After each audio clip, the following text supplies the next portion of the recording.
यहाँ रखो, उस पे ना, चैनल पे देख लेना, ठीक है। देखिए फिजिक्स का चैप्टर फर्स्ट जो है प्रकाश, प्रकाश परावर्तन और अपवर्तन। कल हम लोगों ने इस चैप्टर का इंट्रोडक्शन देखा था, चल रहा है कल इस चैप्टर का इंट्रोडक्शन यानी परिचय ये हुआ था, और सारे सब्जेक्ट का इंट्रोडक्शन जैसे हुआ था। साइंस में कल हमने बताया, फिर से एक बार रिपीट करते हैं जो लोग नए हैं, 3 ब्रांच हम लोग पढ़ते हैं, फिजिक्स, केमिस्ट्री, बायो। भौतिक विज्ञान, रसायन विज्ञान, जीव विज्ञान। भौतिक शब्द से ही पता चल रहा है कि फिजिकल चीजों के बारे में बात हो रही है। और फिजिक्स में हम लोग ज्यादातर जो पढ़ते हैं या तो इलेक्ट्रिसिटी के बारे में पढ़ते हैं, या तो मैग्नेट के बारे में पढ़ते हैं, या तो विद्युत या तो चुंबक, या तो विद्युत क्षेत्र या तो चुंबकीय क्षेत्र, 2 फील्ड ज्यादा पढ़ते हैं ना। आपको क्या करना है कि अभी इलेक्ट्रिक और मैग्नेटिक के अलावा जो आपका पहला चैप्टर आ गया है वो है प्रकाश। क्या है? प्रकाश है। इंग्लिश में जिन लोगों का है light, reflection and refraction. Chemistry जब हम लोग पढ़ रहे हैं तो केमिस्ट्री में क्या करते हैं हम लोग, केमिकल्स के बारे में पढ़ते हैं, रासायनिक पदार्थों के बारे में पढ़ते हैं। रियलिटी ये है कि केमिस्ट्री की जो शुरुआत हुई है वो एक स्थान, एक जगह मिस्र में है, इजिप्ट में, जिसका नाम है कीमिया। कीमिया का मीनिंग होता है ब्लैक सॉइल, काली मिट्टी, ठीक है। तो मिस्र से, ग्रीक से, अलग अलग जगह से बहुत सी चीजों की शुरुआत हुई है ना। और ज्यादातर हम लोग जो दार्शनिक जानते हैं या जितने भी साइंटिस्ट जानते हैं वो भी उधर से रिलेट करते हैं, चाहे वो अरस्तु हो, सुकरात हो, प्लेटो हो, है ना, ये चीजें हैं। बायो में क्या होता है, जब फिर से क्लास स्टार्ट करेंगे तो एक बार फिर से बताएंगे, बाकी बायो का पूरा एक वीडियो अलग से है। बायो का मतलब क्या होता है, आप लोग सोशल मीडिया में भी अपना बायो डालते हो, बायो मतलब होता है लाइफ। क्या होती है? लाइफ, जीवन शैली, लाइफ स्टाइल, ठीक है। तो बायोलॉजी का मतलब होता है स्टडी करना, अध्ययन करना। तो बायोलॉजी का मतलब स्टडी ऑफ लाइफ। बायो में जैसे फिजिक्स है, इसमें हम सिर्फ निर्जीव चीजें पढ़ते हैं, सिर्फ निर्जीव चीजें पढ़ते हैं, जानदार चीजें नहीं पढ़ते हैं। केमिस्ट्री में भी निर्जीव चीजें पढ़ते हैं।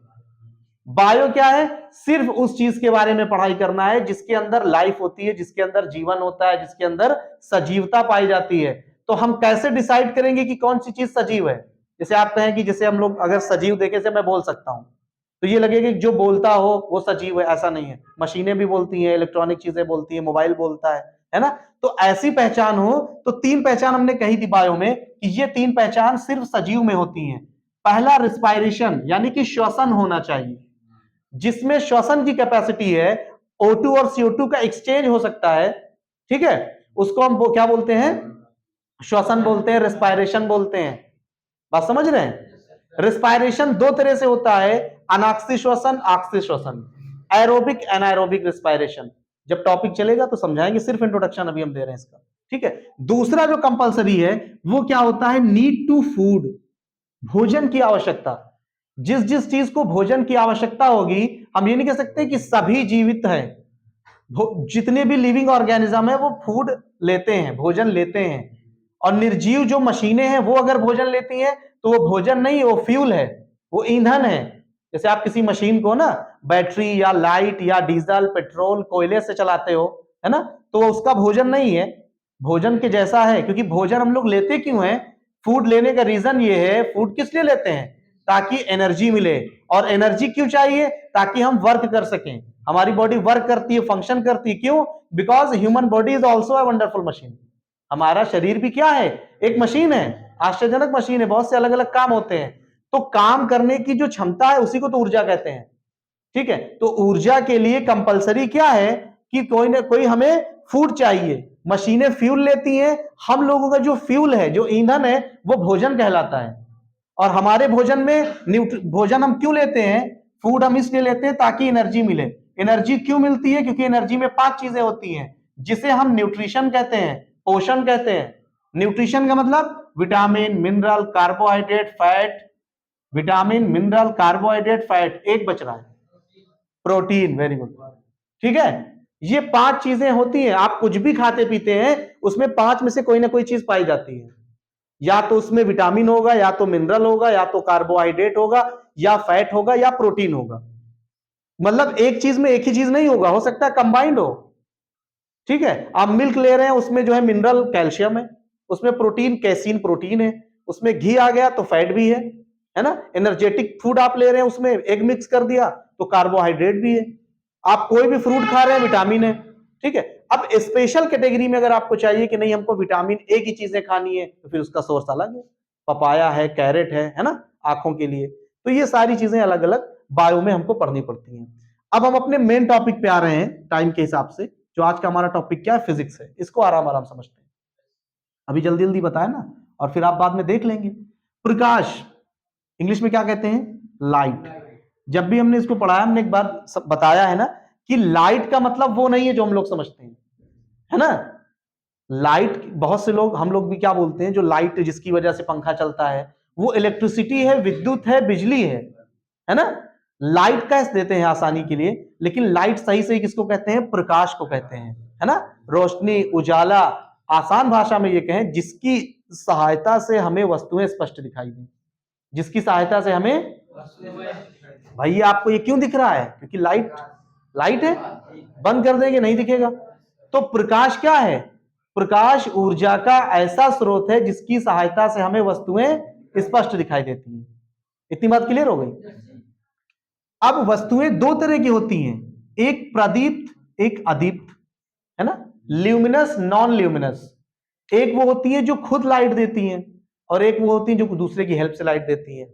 जैसे जैसे मान चलिए कागज है, तो कागज खुद से लाइट तो देगा नहीं, आप इसको जलाएंगे तो लाइट देने लगे, है ना, ठीक है। चंद्रमा क्या है, चंद्रमा भी जो है ल्यूमिनस नहीं है, नॉन ल्यूमिनस है, अप्रदीप्त है। चंद्रमा क्या करता है कि सन की लाइट लेता है ना, फिर सन की लाइट से वो लाइट देता है ना। यही तो है इसमें बात। यहां पे ये है कि ये जो सारे लक्षण हमने बताए थे अभी बायो में ना, तीसरा ग्रोथ था, तो ये सारे लक्षण प्लांट में भी पाए जाते थे, ठीक। अब अपना फिर से कंसंट्रेशन फिजिक्स पर रखेंगे। जब हमने ये कहा तो इसके बाद एक वर्ड आया है परावर्तन, यानी रिफ्लेक्शन। तो इसकी परिभाषा हिंदी में ऐसे लिखते हैं कि जब प्रकाश की किरण किसी ऐसी सतह पर पड़ती है या चमकदार या पॉलिशदार सतह पर पड़ती है और टकरा कर लौटती है ना। जैसे प्रकाश की, भाई इसमें हम टॉर्च मारेंगे, है ना, तो जाहिर है कि इस पर टकरा के लौटेगी, वो आर पार तो जाएगी नहीं जाएगी ना। अगर आर पार जाएगी तब वो फिर अपवर्तन की स्थिति बन जाएगी, है ना। अभी परावर्तन देखना है, रिफ्लेक्शन नहीं होगा तो फिर क्या नहीं होगा, फिर इमेज नहीं बनेगी। जैसे लोग साइंस में अगर मेहनत करें कि मिस्टर इंडिया के बारे में, है ना, कि ना दिखे, तो वो कब नहीं दिखेगा, जब उसके ऊपर रिफ्लेक्शन ना हो। ऐसा बनाया नहीं है, फिल्म में है, लेकिन रियल में अगर प्रयास करें ऐसा बनाने का तो कब बना सकते हैं, ऐसा ऑब्जेक्ट बनाएं जिसकी वजह से आपके ऊपर रिफ्लेक्शन ना पड़े। भाई जैसे आप किसी मॉल मार्केट में गलती से गए और पता चला कि आपको लगा कि रास्ता सीधा है, गए लड़ गए, पता चला कि वहां शीशा का दरवाजा था। हो सकता है ना ऐसा, वो क्यों नहीं दिख रहा है, क्योंकि लाइट उस पर रिफ्लेक्ट नहीं हो रही है, ट्रांसपेरेंट है, पारदर्शी है, प्रकाश आया उस पार चला गया, ठीक है। तो प्रकाश जब एक दिशा से दूसरी दिशा में जाएगा और रिफ्लेक्शन नहीं होगा तो प्रतिबिंब नहीं बनेगा। और फिर बहुत से शीशे आप देखते हैं, देखो ग्लास अलग है और मिरर अलग होता है। मिरर मतलब दर्पण की दूसरी सतह पर पॉलिश लगाई जाती है, सिल्वर नाइट्रेट लगाया जाता है, रेड ऑक्साइड का पेंट लगाया जाता है, तब आपका इमेज उसमें दिखने लगता है। पानी भी अगर ठहरा हो आसानी से ना, मटके में कोई चीज में कहीं हो, तालाब में भी साइड में, है ना, बहुत ज्यादा स्पीड में ना हो, स्थिर अवस्था में हो ना, तो उसमें आप देखते हैं ना कि रिफ्लेक्शन दिखता है। इस टाइम जाएंगे तो नहीं दिखेगा क्योंकि अंधेरा है, इस टाइम जाएंगे दिखेगा नहीं, दिखेगा अंधेरे में नहीं दिखेगा, प्रकाश के माध्यम से दिखेगा।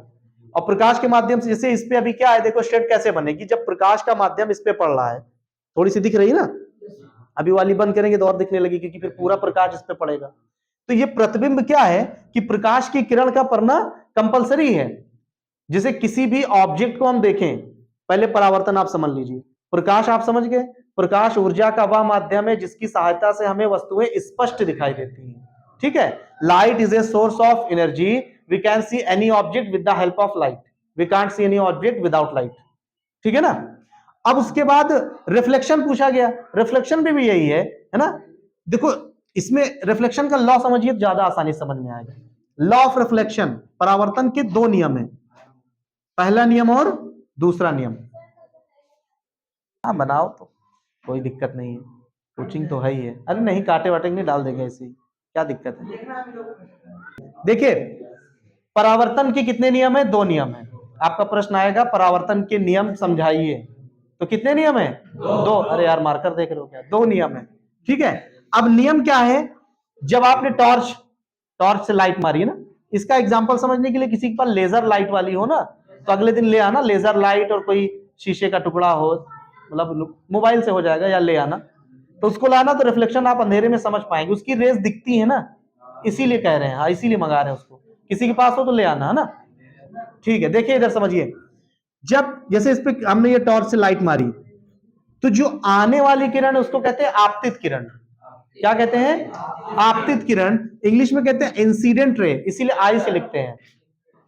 ठीक है, टॉर्च से लाइट आपने मारी, और ये सतह है, मान लीजिए ये कांच है या यही बोर्ड है, ऐसी पॉलिशदार है ना, चिकनी सतह है, उस पे लाइट यहां से टकरा के लौटेगी, है ना, ये तो होगा, टकराई लौटी, जो आ रही थी उसका नाम था आपतित किरण, इंसिडेंट रेज, और जो जा रही है उसका नाम है परावर्तन, यानी आर का मतलब रिफ्लेक्शन। प्रकाश की किरण आने वाली से, सूर्य की किरण आ रही है ना, तो इसका नाम है आपतित किरण। इंसिडेंट रे, ये लाइट से किरण निकल रही है ना, प्रकाश निकल रहा है, तो ये सब जो निकल रहा है इसमें से वो क्या है? इंसिडेंट रे, और हिंदी में कहेंगे आपतित। चलो पूरा लिख देते हैं, इंसिडेंट, आई से लिखते हैं इसीलिए आई लिखा। अच्छा, और जाने वाली को बोलते हैं परावर्तन, परावर्तित किरण, रिफ्लेक्टेड रेज। पहला नियम क्या कह रहा है? आपतित किरण, परावर्तित किरण, और इसके बीच में क्या होता है? अभिलंब, नॉर्मल रेज। ठीक है, तीनों कहां है? एक ही जगह पे है कि नहीं?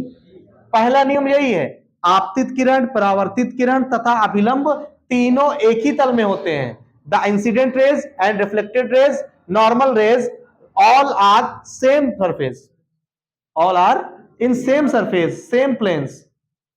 ठीक है ना, पहला नियम समझ गए? पहला नियम क्या? आपतित किरण, परावर्तित किरण तथा अभिलंब तीनों एक ही तल में होते हैं। आपको दिख तो रहा है ना? आप ऐसा करके देखेंगे, जब लेजर लाइट से कांच पे ऐसे आप करेंगे ना, तो यहां से टकरा के इधर से जाते हुए दिखेगी। तो ऐसा नहीं होगा। कब नहीं दिखेगी? जब 90 डिग्री होगा, जब 90 डिग्री होगा तो नहीं दिखेगी। दूसरा नियम यही तो कह रहा है, आपतन कोण सदैव परावर्तन कोण के बराबर होता है। Incident angle is always equal to reflected angle. यहां पे एंगल बनेगा ना, यहां पे क्या बनेगा? एंगल बनेगा कि नहीं? एंगल की डिफिनेशन क्या है? जहां पे दो लाइनें मिल जाए वही एंगल है। जैसे जॉइंट की डिफिनेशन, बायोलॉजी में जॉइंट या जोड़ की डिफिनेशन क्या है? जहां दो हड्डियां मिलती है वही जॉइंट है।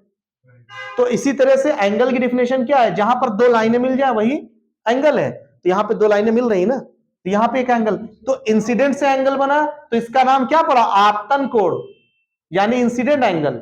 और परावर्तन के कारण बना, तो इसका नाम क्या पड़ा? परावर्तन कोण। तो दोनों क्या होते हैं? दोनों बराबर होते हैं।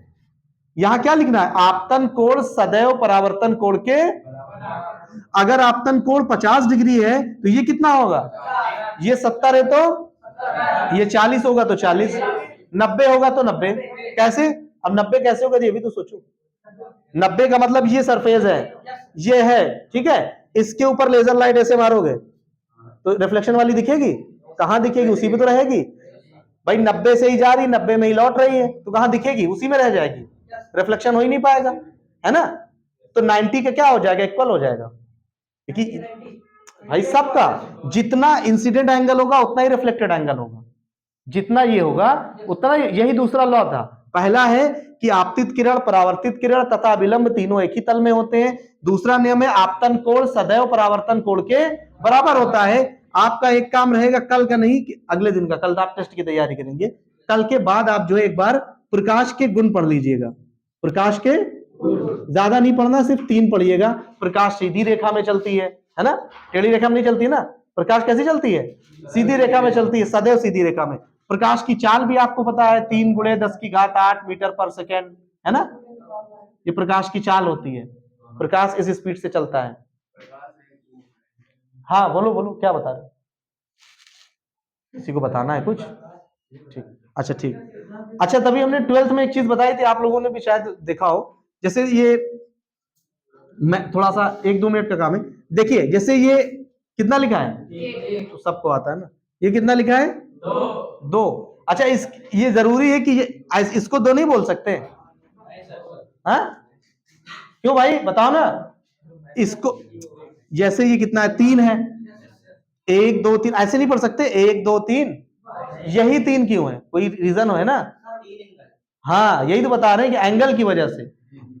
अभी 12th में हमने कुछ लोगों को ये वाला बताया कि एंगल के हिसाब से, अभी जो एंगल आया ना इसीलिए इसको हमने कहा रिमाइंड करा दे। जैसे देखो 1 में ये 1 एंगल है ना यहाँ पर, और 2 में क्या आएगी, 2 एंगल है, एक एंगल यहाँ एक एंगल यहाँ है। तो जितने, अब पहली बात ये छोटे बच्चों को थोड़ी समझा सकते हैं, उसको एंगल ही नहीं पता तो ये सब कहां पता चलेगा। ठीक है, और ना ये क्वेश्चन पूछा जाता है, ये तर्क के लिए हम आपको बता रहे हैं ना, रीजन के लिए बता रहे हैं। इसमें फिर देखो 3 एंगल होंगे ना, ये 2 और एक पीछे 3 एंगल के हिसाब से। तो कल जो है आपको कोई एक्स्ट्रा होमवर्क नहीं है, होमवर्क में बस यही है कि आप जो है टेस्ट की preparation chapter first second science में पहला दूसरा केमिस्ट्री का तैयार करके आइएगा, और बाकी इस मंथ के लास्ट में आखिरी दिन जो है हिंदी का सुनेंगे जितना दिया है। ठीक है, किसी कोई चीज पूछना हो, कुछ पूछना बताना